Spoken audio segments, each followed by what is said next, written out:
22 अप्रैल 2025 लगभग 2:30 बजे पहलगांव में एक टेररिस्ट अटैक होता है। किसी के सामने उसकी दुनिया ऐसे नहीं खत्म होनी चाहिए। हमें नहीं पता था कि वो कश्मीर हमारे लिए इतना ज़्यादा खराब हो जाएगा। हम तो अपने the way the government used to say कि कश्मीर अब सेफ है, 370 हट चुका है। In what was supposed to be a vacation in the wintry chill of Kashmir, horror unfolded in the tourist town of Pahalgam in the afternoon. इसमें 26 civilian मारे जाते हैं और उन 26 सिविलियन की गलती क्या थी? बस हिंदू होना। टेररिस्ट ने मारने से पहले उससे उसका रिलीजन पूछा और हिंदू बताने पर उसे शूट कर दिया। इससे पूरे देश को गुस्सा हुआ कि टेररिस्ट ने सिविलियन को क्यों टारगेट किया और खासकर हिंदू को। और उसके अगेंस्ट में इंडियन गवर्नमेंट ने 15 दिन बाद 7 मई 2025 को ऑपरेशन सिंदूर के जरिए टेररिस्ट के खुफिया अड्डों पर एयर स्ट्राइक किया, जिसमें 100 से अधिक टेररिस्ट मारे गए। India struck 9 terror camps across the line of control on 7th May under Operation Sindoor. One of the targets was Murid Khel, the headquarters of the terrorist group Lashkar-e-Taiba that was completely decimated, completely destroyed by the Indian strikes. दोस्तों, operation सिंदूर के जरिए India ने terrorist को जवाब तो दे दिया, लेकिन उसके बाद एक वार लाइक सिचुएशन हो गया और उसका इम्पैक्ट से क्या हो रहा है उसके बारे में आप अच्छी तरह से जानते होंगे और आई थिंक आप फील भी करते होंगे। लेकिन मैं आपसे एक सवाल पूछता हूँ, क्या टेररिस्ट के जरिए इंडिया के ऊपर ये पहला अटैक था? बिल्कुल भी नहीं। टेररिस्ट के कई ऑर्गेनाइजेशन ने इंडिया के ऊपर अटैक किया।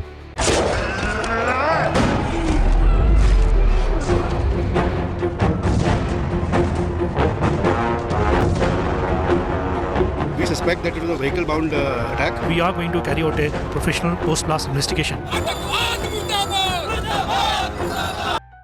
दोस्तों, इस वीडियो का मकसद सिर्फ टेररिस्ट अटैक के इन्फॉर्मेशन देना नहीं, बल्कि उसके कोर को डिटेल में समझना भी है कि आखिर इंडिया के ऊपर बार बार टेररिस्ट अटैक क्यों होता है और इंडिया के ऊपर अटैक करने से उन लोगों को क्या मिलता है। इन सभी को फुल डेटा और डिटेल एक्सप्लेनेशन के साथ मैं आपको समझाने वाला हूँ, ताकि आप किसी भी फेक न्यूज़ के प्रोपोगेंडा के ऊपर ब्लाइंडली विश्वास ना करो।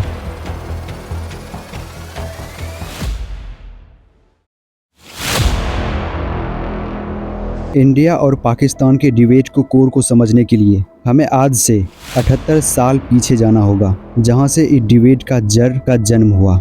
साल 1947 ब्रिटिश माउंटबेटन के द्वारा इंडिया को आज़ाद किया जाता है और इस आज़ादी के साथ साथ तो रिलीजन को भी आज़ादी चाहिए थी, जो बरसों से एक साथ रह रही थी। जब तक इंडिया ब्रिटिश के गुलाम थी तब तक ये दोनों रिलीजन साथ रह रहा था, पर इंडिया को रिलीफ मिलने के बाद उन्हें लगा अब वो एक साथ नहीं रह सकता और इसी सोच से इंडियन को रिलीजन थॉट्स के कारण एक ही इंडिया को 2 टुकड़ों में कर दिए जाते हैं। हिंदू के लिए हिंदुस्तान बना और मुस्लिम के लिए पाकिस्तान बना। चलो यहाँ तक तो ठीक है, हमने एक इंडिया को रिलीजन के थॉट्स के साथ 2 टुकड़े कर दिए, पर सवाल यह है कि जो लोग बरसों से एक साथ रह रहे थे, एक ही देश में रह रहे थे, वो अचानक इंडिया को पार्टीशन क्यों करने लगा? क्या पार्टीशन वाकई इतना जरूरी था? In mid-August 1947, it all comes to an end. Hindu India and Muslim India must be separated because the two nations are entirely distinct and different. At the stroke of the midnight hour, India will awake to life and freedom. British India splits into India and Pakistan, causing one of the largest human migrations in history. India और पाकिस्तान के partition के कई कारण हैं, लेकिन इसमें 4 core reason है जिससे कि इंडिया और पाकिस्तान को बांटी गई है। Number 1, colonial divided and rule policy. Divide and rule policy British साम्राज्य की एक ऐसी स्ट्रैटेजी थी जिसका उद्देश्य था भारत को विभिन्न सदस्यों में बांटना, जैसे रिलीजन, कास्ट, लैंग्वेज, रीजनल और उसके कल्चर के आधार पर, ताकि इंडियन एकजुट ना हो सके और अंग्रेजों के खिलाफ विद्रोह ना करे। यह स्ट्रेटजी 1857 के स्वतंत्रता संग्राम के बाद मजबूत हुई, जब हिंदू और मुसलमानों ने दोनों मिलकर अंग्रेजों के खिलाफ विद्रोह किया। तब अंग्रेजों को यह समझ आया, यदि भारत के सभी लोग एकजुट हो गए तो ब्रिटिश शासन नहीं कर पाएंगे। इसीलिए लॉर्ड एलिंग और बाद में लॉर्ड कर्जन ने इस पॉलिसी को एस्टेब्लिश किया। इसे एस्टेब्लिश करने का मेन रीजन था इंडियन को तोड़ना। अंग्रेजों को डर था, यदि सभी धर्मों और जातियों के लोग एक साथ हो गए तो ब्रिटिश की सत्ता को उखाड़ फेंक सकती है, और उसके साथ पॉलिटिकल सपोर्ट भी बनाए रखना था, क्योंकि एक बटी हुई जनता को नियंत्रण करना ज़्यादा आसान होता है। Number 2, religion nationalism.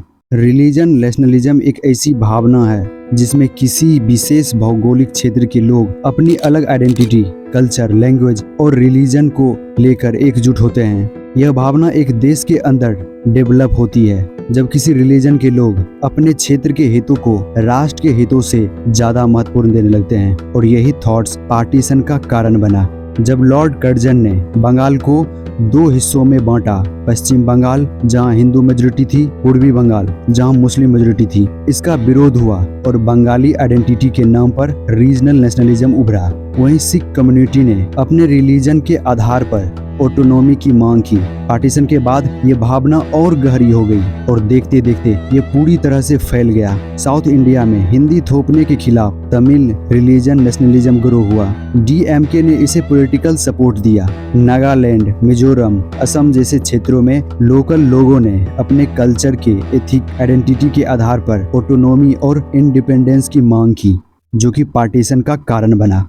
Number 3, failure of political negotiation. India का पार्टीशन सिर्फ रिलीजन इशू नहीं था, बल्कि एक पॉलिटिकल फेलियर भी था। अगर कांग्रेस, मुस्लिम लीग और ब्रिटिश गवर्नमेंट के बीच सही तरीके से पॉलिटिकल नेगोशिएशन होता तो हो सकता था कि पार्टीशन या तो अवॉइड हो जाता या फिर नहीं होता। 1937 के प्रोविजनल इलेक्शन ने पॉलिटिकल टेंशन क्रिएट किया। कांग्रेस ने मेजॉरिटी जाति पर मुस्लिम लीग की सरकार को शामिल नहीं किया। तब से उसका कांग्रेस पर ट्रस्ट ऑलमोस्ट खत्म हो गया। मुस्लिम लीग के नेता जिन्ना ने यह महसूस किया कि अगर अलग मुल्क नहीं मिला तो मुस्लिम हमेशा सेकेंड क्लास सिटीजन बन के रह जाएगा। फिर 1946 में ब्रिटिश सरकार ने कैबिनेट मिशन भेजा, जो एक कॉम्प्रोमिस सलूशन लेकर आया। इस प्लान में इंडिया को फेडरल स्ट्रक्चर के अंडर यूनाइटेड रखने की कोशिश की गई। इनिशियली बोथ कांग्रेस और लीग ने इस प्लान को एक्सेप्ट किया, लेकिन बाद में इंटरप्रिटेशन डिफरेंस और म्यूचुअल सस्पेंस की वजह से इस प्लान को फेल कर दिया गया। And that was a turning point. अगर कैबिनेट मिशन प्लान सक्सेसफुल होता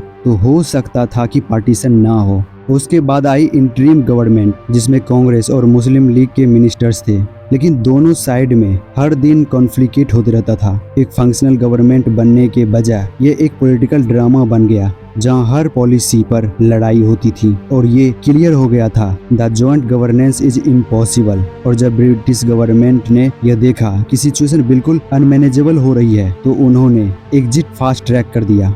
माउंटबेटन ने प्लान बनाया जिसमें इंडिया को 2 डोमिनेंस में डिवाइड करने का डिसीजन लिया गया, इंडिया और पाकिस्तान। इतना बड़ा डिसीजन बस कुछ महीनों में ही ले लिया गया, बिना ग्राउंड वर्क के। बस सिर्फ एक लाइन खींच दी गई। और एक इंटरेस्टिंग की बात बताऊं, यही जल्दीबाजी आज इंडिया पाकिस्तान के बीच इतना डिबेट है। नंबर 4, रोल ऑफ की लीडर्स। 1947 के पार्टीशन का डिसीजन भले जल्दी लिया गया, पर इसके पीछे कई साल के पॉलिटिकल टेंशन, ब्रोकन प्रोमिसेस और कॉन्फ्लिक्टेड एम्बिशंस थे। लेकिन जितना बड़ा ये इवेंट्स था, उतना ही इम्पैक्टफुल था उस वक्त के लीडर्स, जैसे गांधी जी, नेहरू, जिन्ना, पटेल और ब्रिटिश जैसे माउंटबेटन। हर लीडर की अपनी थिंकिंग, अपनी स्ट्रेटेजी थी, और वही डिसीजन ने इस हिस्ट्री का रुख बदला। जिन्ना शुरू में एक सिक्योर और विजनरी लीडर था। वो कांग्रेस के मेंबर भी रहे थे और एक वक्त उन्होंने हिंदू मुस्लिम यूनिटी का सपोर्ट किया था। लेकिन 1930 के बाद उनका आउटलुक बदलने लगा। उन्हें लगने लगा कि कांग्रेस सिर्फ हिंदू मेजॉरिटी के बारे में बात करती है, मुस्लिम के लिए ये बात नहीं करते हैं। नेहरू का विजन एक मॉडर्न सिक्योर सोसाइटी इंडिया का था। वो रिलीजन बेस्ड पॉलिटिकल के अगेंस्ट थे। उनका मानना था अगर किसी को स्ट्रॉन्ग बनना है, उसका फाउंडेशन साइंटिफिक और रीजनल होना चाहिए, नॉट कम्युनल। पटेल एक हार्डकोर रियलिस्ट थे। उन्होंने ये क्लियर देख लिया था कि कांग्रेस और लीग एक साथ नहीं चल सकती। उन्होंने पार्टीशन को एक अनअवॉइडेबल सर्जिकल ऑपरेशन माना, जहां थोड़ा दर्द तो होगा लेकिन नेशन बच जाएगा। और गांधी जी का विजन था राम राज्य, एक ऐसा इंडिया जहां सब मिलजुल कर रहे। वो पार्टीशन के बिल्कुल खिलाफ थे और पूरा दम लगा दिए थे पार्टीशन को रोकने के लिए।